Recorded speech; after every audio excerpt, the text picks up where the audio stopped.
Hallelujah, purihin ng ating Diyos na dakila sa lahat at purihin ang kanyang bugtong na anak na ating Panginoong Yahushua. So Mhm. ngayon mga kapatid ay tayo ay nasa Hebreo 6 at tayo magpapatuloy, no. Yung last na iniwan sa ating katuruan sa Hebrews 5, no. Huwag tayong makontento sa ating mga kalagayan, no, spiritual. Ibig sabihin na dapat tayo ay magpakalalim.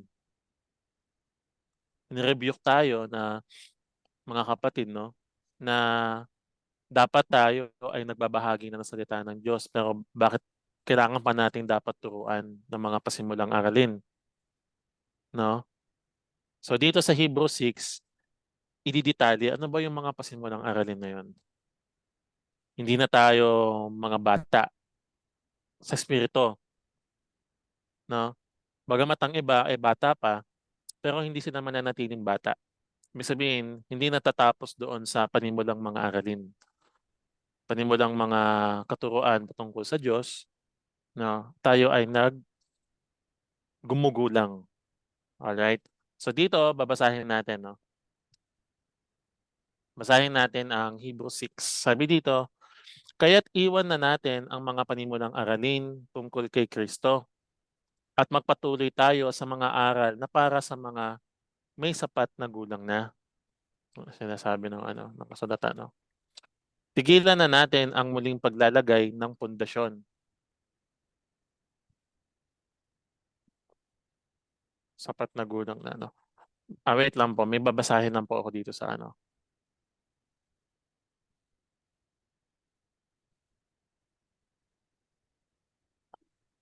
Ayan, so dito na lang muna tayo sa sa ang dating Biblia, no? Sabi dito mga kapatid, kaya't tayo tumigil na sa pagsasalita ng mga unang simulain ng aral ni Kristo at tayo magpatuloy sa kasakdalan na huwag nating ilagay na muli ang kinasasaligan ng pagsisisi sa mga patay na gawa at ng pananampalataya sa Diyos, ng aral na tungkol sa mga paglilinis at ng pagpapatong ng mga kamay at ang pagkabuhay ng mga uli ng mga patay at ng paghuhukom na walang hanggan. Alright, siguro hanggang dito muna sa tuno. Kung sa mas mababaw mga kapatid, meron tayong mababasa diyan na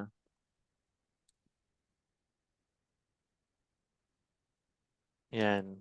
Kung sa mas mababaw mga kapatid, sabi dito,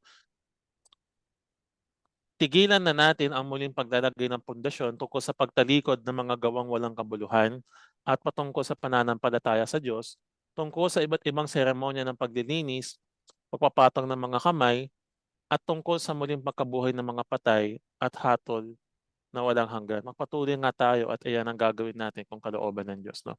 So dito, makikita natin mga kapatid, no, na tayo ay inihimok ng kasulatan na iwan na natin yung mga, hindi naman sa iwan mga kapatid, no?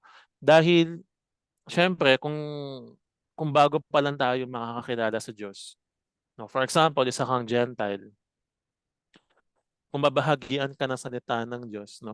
Hindi mo naman kaagad ibabahagi na yung mga yung mga yung mga malalalim about sa pagkapunong pari. Hindi na magigets 'yan, no? Yung about sa mga sa tipan, no? About sa mga sa pagkasaserdote, 'yan, yung mga bagay na 'yan, yung mga bagay na makalangit, 'yan, sa Revelation, 'di ba? Hindi mo kaagad ituturo 'yan. Ang sisimulan mo sa kanila, yung mga pundasyon, mga foundation tungkol sa mga katuruan ni Kristo. Ano ba yung mga pundasyon na 'yon? Yung pundasyon na 'yon, ito yung sinasabi dito, pagtalikod sa mga gawang walang kabuluhan at tungkol sa pananampalataya sa Diyos. No, ibig sabihin, yun yung una natin tinuturo, no? Yung tumalikod tayo sa kasalanan, magsisi tayo sa ating mga nagawang mga kasalanan. Yan yung mga tinuturo natin sa una. Sa Acts 2:38, yan ang unang sinabi ni Pedro, kapatid nating si Pedro, no? Magsisi kayo sa inyong mga kasalanan, no? At magpagbautismo, no? Yun yung mga pundasyon kasi, yung mga pasimulaing aral. Tungkol sa pananampalataya sa Diyos, yes. Pananampalataya na mayroong iisang Diyos. Pananampalataya sa anak ng Diyos. Yan yung mga pasimulang aralin. Tungkol sa iba't ibang seremonya ng paglilinis. Sa English, yung seremonya ng paglilinis na ito is, alam ko, iba yung ginamit dyan, pagbabautismo. Tandaan natin, no, mga kapatid, isang, anahin natin, sa English, NKJV. Yan, no. Sa 2, of doctrines of baptisms. Alright. Dapat mas magkaroon tayo ng kaalaman dyan sa baptismo kasi doktrina pala yan, mga kapatid, no?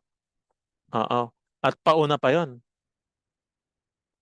Tawag doon, pasimulaing aralin pa yon yung bautismo, pero hanggang ngayon pinagtatanong inaano pa rin natin yung bautismo, no? Pag sinabing seremonya ng paglilinis, mga kapatid, tumutukoy yan sa bautismo, paglilinis sa tubig, no? Pasimulaing aralin yan dahil ang mga Levita ay ginagawa din yung paglilinis sa tubig. So ang tawag pala sa paglilinis sa tubig o kahit na anong uri ng paglilinis, mga kapatid, ay bautismo. Baptism ang ibig sabihin nun, no?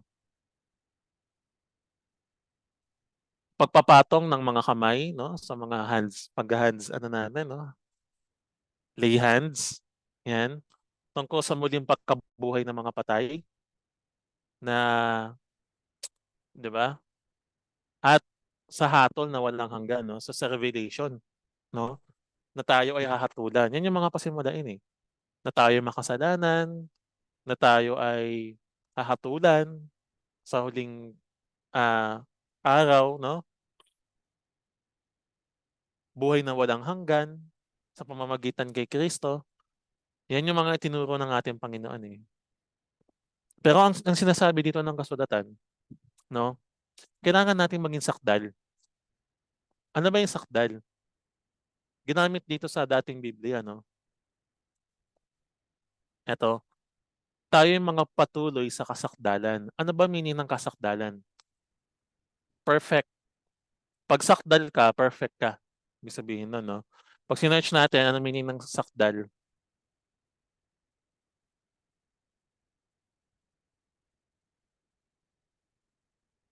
Meaning tuloy. English. English. Yan. Perfect. Sakto. Ibig sabihin ng sakdal, perfect. So, ibig sabihin, no? Ang goal nating mananampalataya ay maging sakdal. Ikaw ba, kapatid, ano bang goal mo sa iyong pananampalataya? No? Dapat tayong maging sakdal.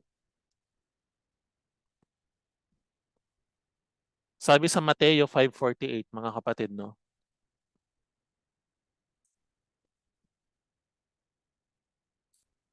Kayo ngayon mga pakasakdal na gaya ng inyong ama sa kalangitan na sakdal. Sa mas mababaw na salin, mga kapatid, no? Sabi dito. Kaya maging ganap kayo gaya ng inyong ama sa langit na ganap. You shall be perfect. Di ba? Yan sinasabi ng kasulatan. For our Father in heaven is perfect. Ang Diyos natin ay perfecto. Kaya ang aim natin, maging perfect. Alright. So hindi natin pwedeng tanggapin, no, na hanggang dito na lang ako sa pananampalataya ko, na kung ano ako ngayon, yun na ako, no? Na alam naman ng Diyos yung kahinaan ko, mahina talaga ako. Alam ng Diyos ang kahinaan natin, no? Pero ang sinasabi ng kasulatan, i-aim natin na maging perfect.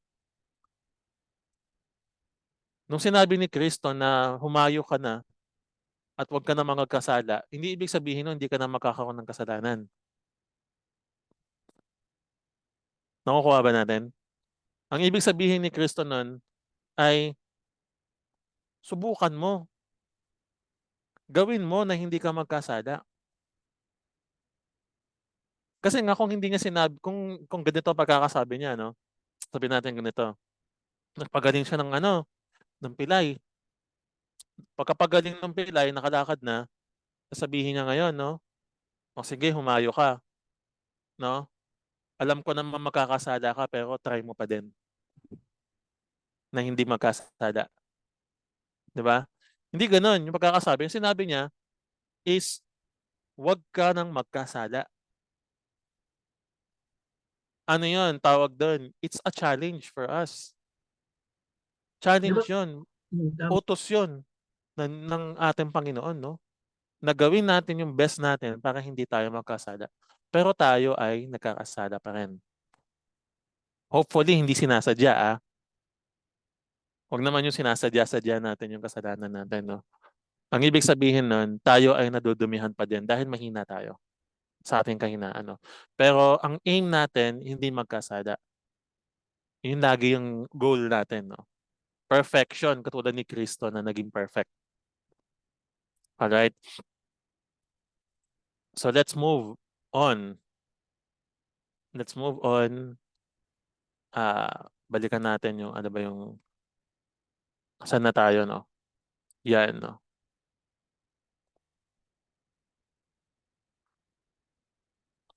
Sa saan na ba tayo? Ayan. Magpatuloy nga tayo. From the word na iwan na natin. Kasi tapos na tayo dun eh. Alam na natin eh. Hindi na natin pag-uusap-usapan ulit kada Sabat. Ano ulit, bautismo. Next Sabat, bautismo na naman. Next na Sabat, di ba? O kaya, pananampalataya. Una, 1 taon na tayo, pananampalataya pa din pinag-uusapan natin, mga kapatid, no? So, ibig sabihin ng, ng kasulatan, So, walang growth. oo, nag-grow tayo sa ating mga pinag-uusapan, sa ating mga pinag-aaralan. Yung sinasabi dito, mga patuloy nga tayo.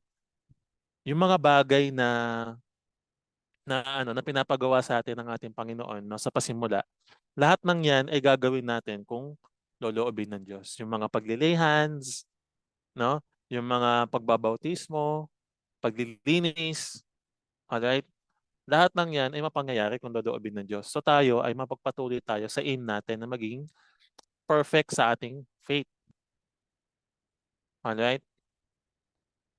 Sa number 4, ganito ang sinasabi.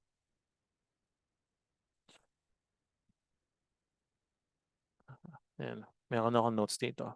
Anuhin lang natin tong number 4. Medyo namali ako dito ng lagay. Okay. Okay. Alright. Ayan. Sabi dito mga kapatid, no? Sapagkat paano pang panunumbalikin upang magsisi ang mga tamalikod na sa kanilang pananampalataya. Siguro hanggang dito sa 6, no? Sabi dito, naliwanagan na sila, nakalasap na ng makalangit na kaloob, at naging kabilang sa mga tumanggap ng Espiritu Santo. Nakalasap na rin ng mga kabutihan ng salita ng Diyos at nakataba ng kapangyarihan ng Diyos na lubusang mahahayag sa panahon na darating. Kapag sila'y tumalikod pagkatapos malasap ang lahat ng ito, hindi na sila maaaring panumbalikin upang magsisi, sapagkat muli nilang ipinapako sa krus at inilalantad sa kahihiyan ang anak ng Diyos. Alright, no? So itong verse na 4 to 6, mga kapatid, ito yung dito magkakaproblema yung mga once saved, always saved. Kasi sinabi dito ay nakatanggap na sila ng Espiritu ng Diyos, nakakilala na, nakalasap na ng mga makalangit na kaloob, no? Yung kabutihan na salita ng Diyos, nadama na nila. Pero pwede pa palang tumalikod. So ibig sabihin, no, meron tayong free will na sumunod, magpatuloy, o tumalikod sa ating pananampalataya. No? So kapag ka natanggap mo na yung Espiritu ng Diyos, hindi ka pa pala yun sure na maging kampante ka na, no? Na kung ano nang gusto mong gawin, hindi naman mawawala sa akin ng kaligtasan. No? Hindi. Hindi mga kapatid. So meron palang tinatawag na meron pala tayong pwedeng gawin, pwedeng magawa na hindi na tayo makakabalik pa. So ibig sabihin, meron pala tayong mga kasalanan na magagawa na hindi na tayo maaaring mapanumbalik pa. Merong kasalanang nagli-lead sa atin sa kamatayan, mga kapatid. At merong kasalanan na walang kapatawaran. Alam niyo po ba yan? Kasalanang hindi na mapapatawad. Nakakatakot, no? Meron palang ganun. Tungkol sa kasalanan na, meron palang kasalanan na maglilid sa atin sa kamatayan. Kamatayan, physical, spiritual. Pag sinabing kamatayan, lagi, mga kapatid, no? Tumutukoy yan sa dalawang bagay, spiritual at physical. Basahin natin dito sa 1 John 5:16 to 17.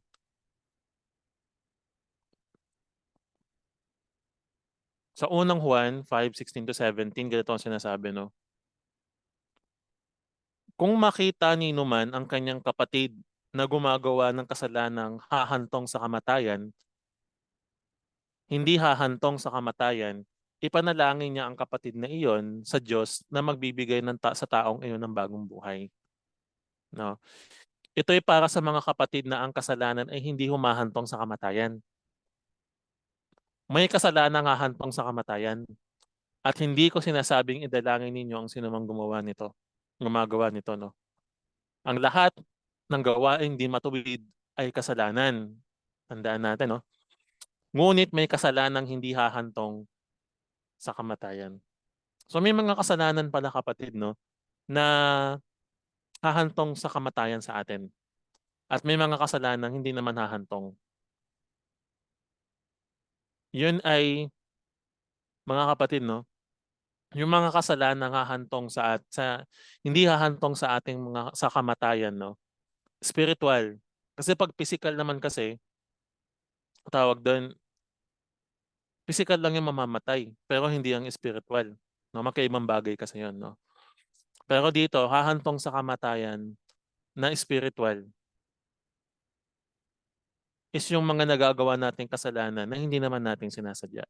Hindi hahantong 'yon sa kamatayang spiritual. Kasi hindi mo naman sinasadya, eh, no? Hindi mo naman sinasadya. Kumbaga hindi mo alam na nakagagawa ka na ng kasalanan, no? Ihihingi din natin ng patawad 'yun sa Diyos. Pero hindi naman ibig sabihin nun, ililid na tayo sa walang hanggang kamatayan.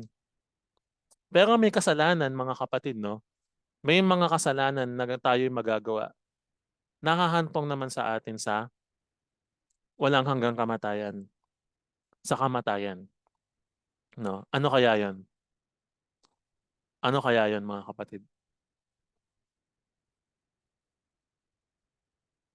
'Yon ay ang kasalanang ating ginagawa na sinasadya natin, no?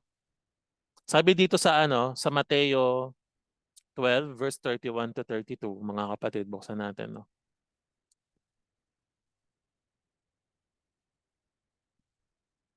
Kaya't sinasabi ko sa inyo, mapapatawad ang anumang kasalanan at paglapastangan, ngunit hindi patatawarin ang paglapastangan sa Espiritu Santo.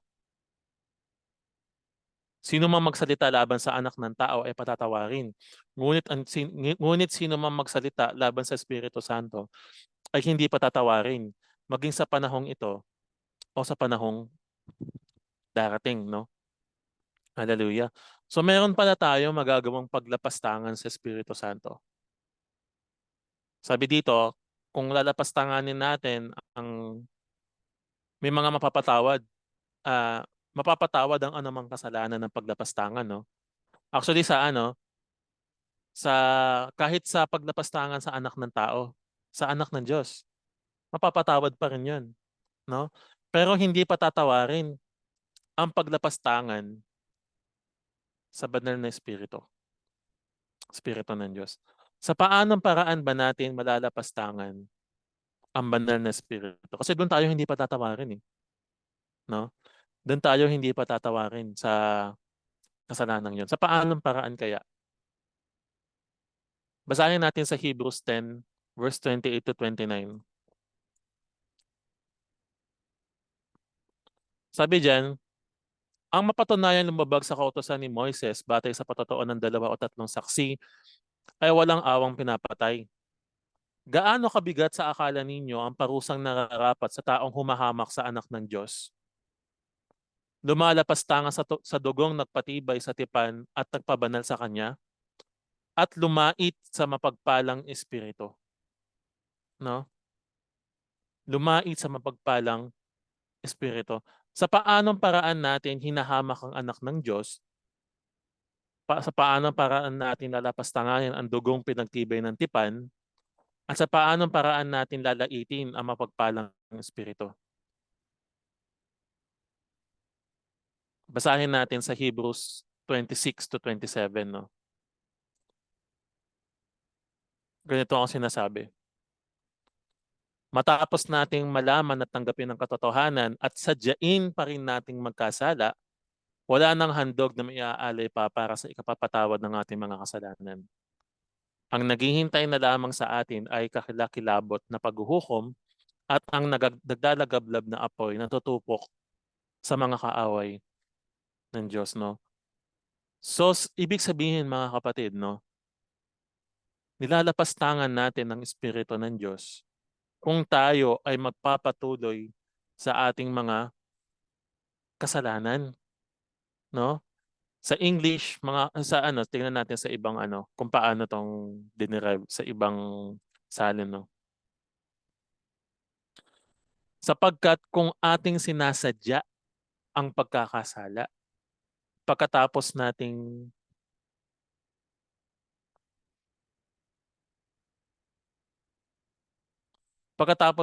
matanggap at makilala ang katotohanan, wala nang haing natitira pa tungkol sa atin. So doon magko-connect, no?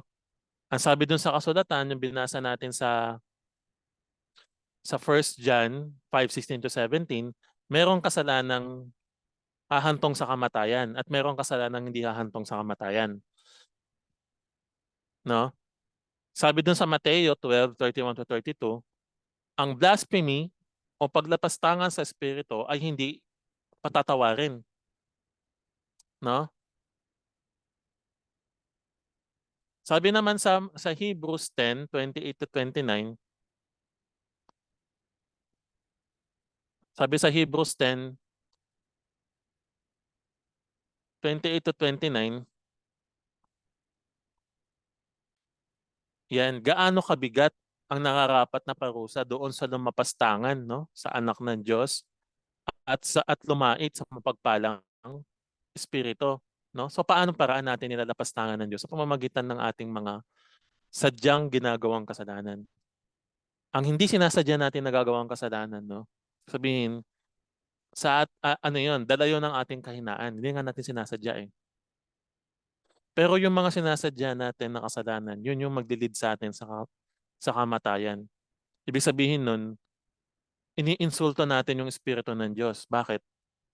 Ibig sabihin ba nun, hindi ka kayang baguhin ng Espiritu ng Diyos. No? Nalasap mo na ang kapangyarihan ng Espiritu ng Diyos, naranasan mo na magpahayag, no? At naranasan mo na yung mga bagay na kaloob ng Diyos sa pamamagitan ng kanyang Espiritu. Tapos sinasadya mo pa din magkasala. So ang tawag doon, mga kapatid, ay paglapastangan sa Espiritu ng Diyos. At yun yung kasalanan na hindi mapapatawad sa atin. Nakukuha po ninyo? No? Ano ba example ng kasalanan na sinasadya naman natin? Na sinasadya, no? Na alam na natin yung katotohanan, sinasadya pa din natin, no? For example, pangangalunya.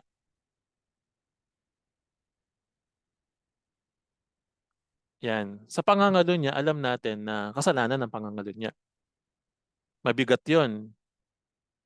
Ikapitong utos, no? Huwag kang mangangalunya. Pero kahit nalaman na natin na mali ang pangangalunya, no? Nabigyan na sa atin ng ng kumbaga ah naka-receive na tayo ng Espiritu ng Diyos, no?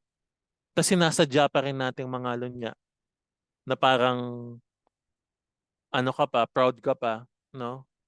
Na parang ka pa, parang okay lang na mangalunya kasi patatawarin ka naman ng Diyos. Diyos. Iniinsulto mo ngayon yung Espiritu ng Diyos. Bakit? Dahil ang kapangyarihan ng Espiritu ng Diyos ay ililid ka dapat sa pagbabago at pagsisisi. Pero ikaw, napapatuloy ka ng sinasadya. Sa pagkakasalang gayon, iniinsulto natin ang Espiritu ng Diyos. At yun ang sinasabi ng kasulatan na kasalanan, no, na maglilid sa atin sa ikalawang kamatayan. Dahil wala nang handog na may hahandog pa doon sa pagkakasalang yun, mga kapatid, no? Sinasadya. Walang habas, no? Tayo yung nagkakasala, mga kapatid. Ang sabi sa kasulatan, kung sabihin natin tayo walang kasalanan, tayo ay niloloko lang natin ang ating mga sarili dahil lahat tayo ay nagkakasala, makasalanan. Pero hindi ibig sabihin na makasalanan ka, sinasadya mo ng magkasala ng magkasala. Ibig sabihin ng kasulatan na makasalanan is nakakagawa ka pa rin ng mga kamalian na hindi mo naman sinasadya. No? May mga bagay tayong hindi sinasadyang gawin. Hinihingi natin yun ng patawad sa ating Panginoon. No? Kung may mga bagay man tayong sabihin natin ay nasadya mong gawin, no? Ihingi pa rin natin ang tawad yun sa Diyos. Pero yung sinasadya mo na tuloy-tuloy-tuloy ka pa din na hindi ka naman nagbabago, mga kapatid. No? Yun ang maglilid sa atin sa kamatayan. No? Dahil pang-insulto yon sa Espiritu ng Diyos. So tayo magpatuloy sa Hebrews 6. Alright? Yan. Sabi dito sa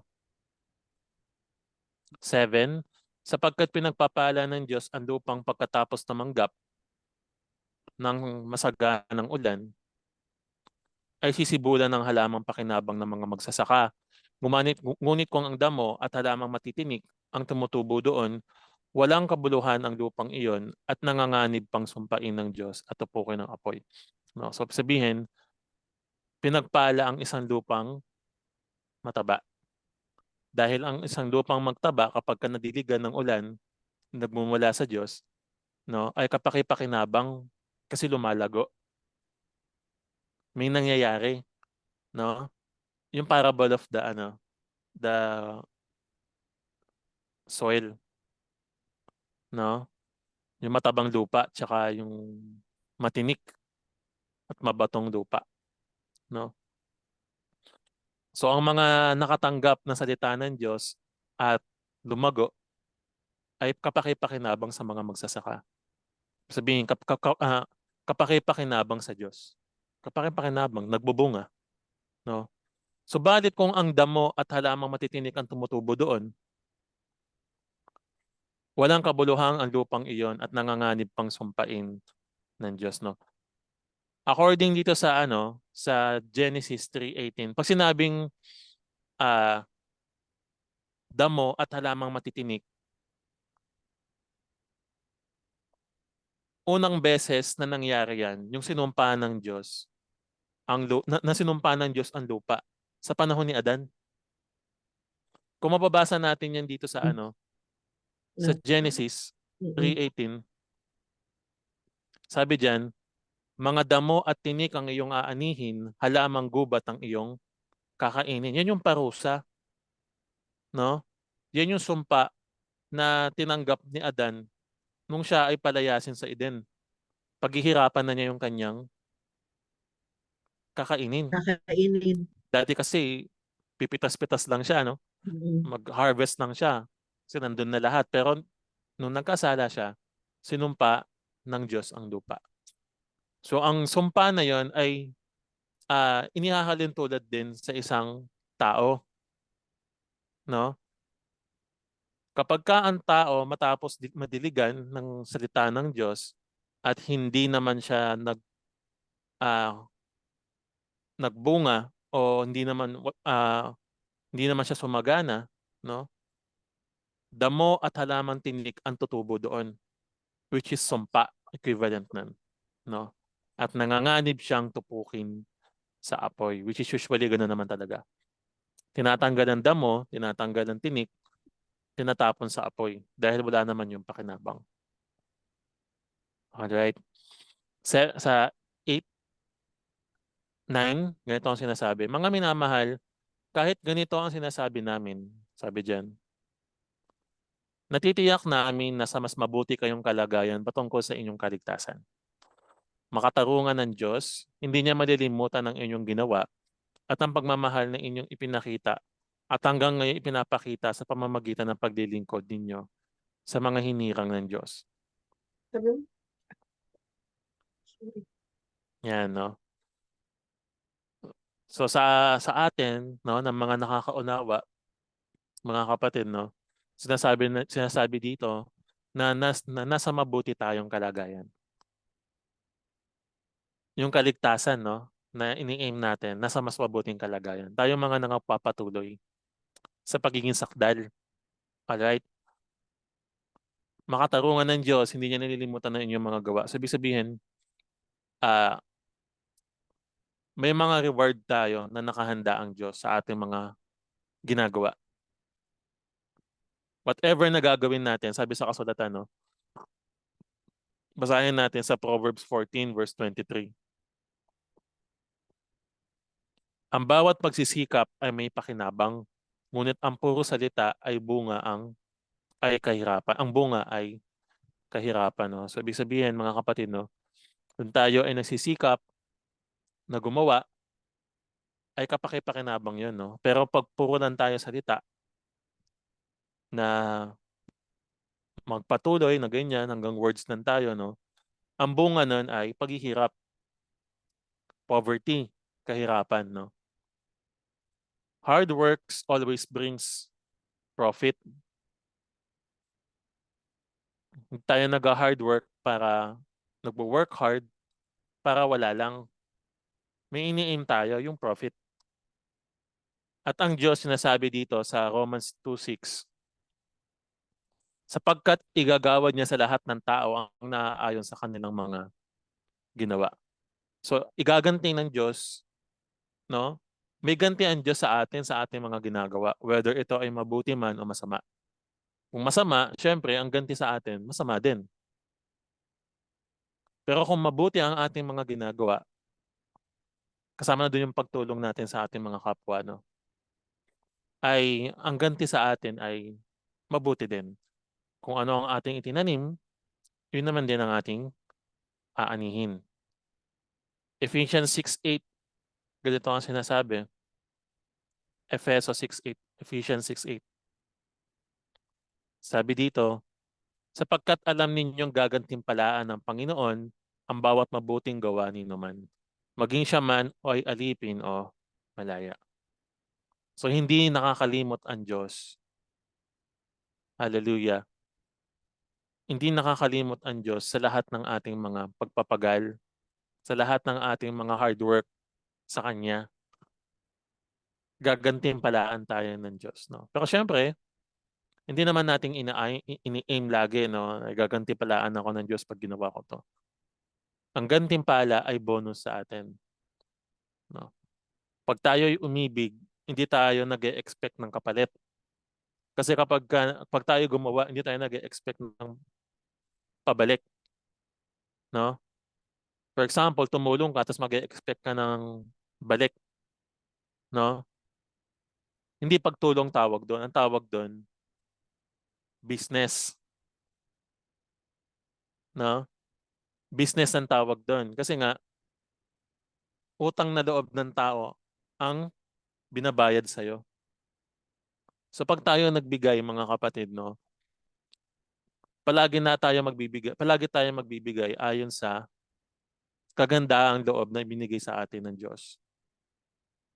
Sabihin, wala tayong hinihinging kapalit doon. Sa tao na yun, ha? Pero sa Diyos, alam natin na merong gantimpala na ibibigay sa atin ng Diyos. Ang Ama naman yung nagbibigay ng mga ng mga blessings sa atin, no? Kaya hindi walang kabuluhan 'yon. Hindi kawalan, no, ang pagbibigay. Hindi kawalan 'yon, kundi tayo pa ay magkakaroon. Hallelujah. 9, 10. Ayan. 11 na tayo. Ang nais namin ay patuloy na magsumikap hanggang wakas ang bawat isa sa inyo upang makamtan ninyo ang inyong inaasahan. Ano ba yung inaasahan ng bawat isa sa atin? Inaasahan mo ba marangyang buhay? Inaasahan mo ba ay magandang kotse, no? Pero dito ang inaasahan natin ay buhay na walang hanggan. Yan yung tinutukoy diyan. Sinasabi dito sa Mateo 24 verse 13, ganito ang sinasabi mga kapatid, no? Ngunit ang mananatiling tapat hanggang wakas ang siyang maliligtas. Hindi yung ano hindi yun yung basta tumawag ka lang o basta tinanggap mo lang, no? Dapat tinatrabaho natin 'yun. Inaano natin 'yun, pinagsisikapan din natin 'yun na mapanatili. Yung tinanggap natin 'yun, libre 'yun. Pero yung pagpapanatili nun, 'yun yung pagtatrabahuhan natin. Nakukuha nyo? Yung kaligtasan, yung buhay na walang hanggan na pangako ng Diyos, tinanggap natin 'yun ng libre. Sabi sa kasulatan, not by works, but by the grace. Tinanggap natin 'yun ng libre. Pero yung pagpapanatili sa atin nun, yun ang tinatrabaho natin para manatili tayo hanggang wakas. Alright? Kasi ang minimithi natin, ang inaasahan natin makamtan, kaya tayo nagsusumikap hanggang wakas, is yung buhay na kapiling natin ng Diyos. Hindi yung buhay na ikalawang kamatayan. No? Alright? Kaya't huwag kayong maging tamad. Direct to the point, huwag daw tayong maging tamad. Tularan ninyo ang mga taong dahil sa kanilang pagtitiis at pananalig sa Diyos ay tumatanggap ng mga ipinapangako niya. So we cannot expect something sa Diyos na malaki kung hindi naman tayo willing mag-sacrifice ng malaki para sa Diyos. Nakukuha po ninyo. Kasi sometimes parang ang Diyos sa iba ay parang genie. Genie. Hindi si Genie yung kapatid ni ano. Ano yung parang, ano bang Tagalog ng genie? Ano, may nakakaalam po ba ng Tagalog ng genie? Yung, Parang parang, pinaganda, parang fairy godmother, pero parang oo, pinaganda. diba ganun? Parang genie na kapag humiling tayo, tutuparin ka agad ng Diyos. No? Parang Malaking benefit sa atin. higanting duwende. Higanting duwende, no?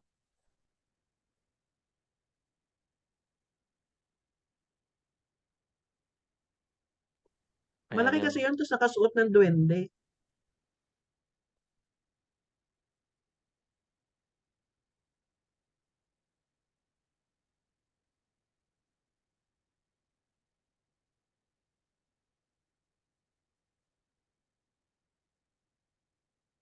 Ayan, ang mga kapatid, no? Pasensya na po, mayroon pong nag-chat sa akin. Ayan. Sa trabaho po, mga kapatid, no? So, kailangan nating, pwede ba nating, saan na ba tayo? Sa Hebrews 6. Okay lang ba na magkaroon tayo ng continuation? Hebrews, ayan, hanggang dito, nasa Hebrews na. Dahil meron pong pinapatrabaho sa akin mga kapatid, no? Ah, siguro yung hanggang doon po muna tayo, mga kapatid. Alright? Tandaan natin, no, na sa buhay natin ito, sa ating paglalakbay sa salita ng Diyos, no, dapat tayo ay handa sa pagbabago. Hindi tayo yung parang niyayakap natin palagi yung mga panimulang mga aralin. Alright? At ah, masakit man yung kasabihan na tumanda ka na ng ganyan, pero bata ka pa din, no? Yun kasi yung rebuke sa atin ng kasulatan eh. Tumanda na tayo ng edad sa ating pananampalataya, pero yung mga kalaliman, yung mga talinghaga, at yung mga tinatawag natin na matitigas na pagkain na hindi pa natin kayang kainin. Kaya dapat tayo talagang mag-aral ng salita ng Diyos. Pag-aralan natin, mga kapatid. Huwag tayong maging tamad. Sabi nga dito huwag kayong maging tamad. Sabi diyan. Tularan natin yung mga taong nagtitiis. Tularan natin yung mga taong nag-aaral, no? Hindi naman nila kasalanan na pinag-aralan nila ang salita ng Diyos kaya alam nila yung ganitong bagay. At hindi naman natin pwedeng asahan na magliliwanag na lang, no? At mananaginip ka na lang, ituturo sa iyo ng Diyos lahat ng bagay, no? Nabubukas ang langit, mag-aapo yung bahay ng katabi mo, no? Tapos may magsasalita sa iyo, no? Tapos bigla kang dadalhin sa ikatlong langit, no? Ganoon kasi yung palagi nating iniisip, no, sa salita ng Diyos sa Diyos na pagka magpapahayag ang Diyos sa atin, siya mismo ang magpapahayag ng lahat ng bagay na dapat nating malaman. Hindi. Aaralin natin ang salita ng Diyos at sa ating pag-aaral, ipapahayag sa atin ng Diyos ang katotohanan. Sasamahan niya tayo na mag-aral. May gagawin tayo, mga kapatid. Hindi tayo mag-aantay ng bunga. So sa ating pagpapatuloy sa pagkakasakdal, hindi automatic yun na habang tumatanda tayo, nagiging sakdal tayo, no? Tinatrabaho ang pagiging sakdal. Alright? Kaya po sa ating ah, pasensya na po mga kapatid, no? Pero sa video natin kapatid na Razel, meron na lang part 2. Meron na lang part 2, no? Konti na lang naman po ito na ating tatalakayin 13 to 20. Alright? So sige po mga kapatid, tayo po ay manalangin, no, sa ating Diyos na makapangyarihan sa lahat. Aming Amang nasa langit, salamat po sa gabing ito na kami ay iyong ah, binigyan ng mga kaloob ng mga salitang aming natutunan ngayon. Salamat sa buhay na walang hanggan na iyong ipinangako sa amin na aming pinagsusumikapan na mapanatili hanggang sa wakas. Kami po ay nananampalataya, Ama, na natanggap na namin, hallelujah, ang mga kaloob mo. At hindi kami ang sinasabi dito sa kasulatan na tatalikod sa aming pananampalataya. Salamat sa kaalaman na mayroon palang mga kasalanang hahantong sa kamatayan at kasalanang hindi hahantong. Na mayroon palang kasalanang hindi mapapatawad na kami magagawa. Hallelujah. At yun ay kung aming sasadyain na parang nang walang habas ang paggawa ng kasalanan. Ayaw naming malapastangan ka sa aming kalagitnaan, lalo na sa harap ng ibang tao sapagkat kami ay iyong banal na tahanan. Kami po ay ituturing na templo ang aming mga tahanang ito.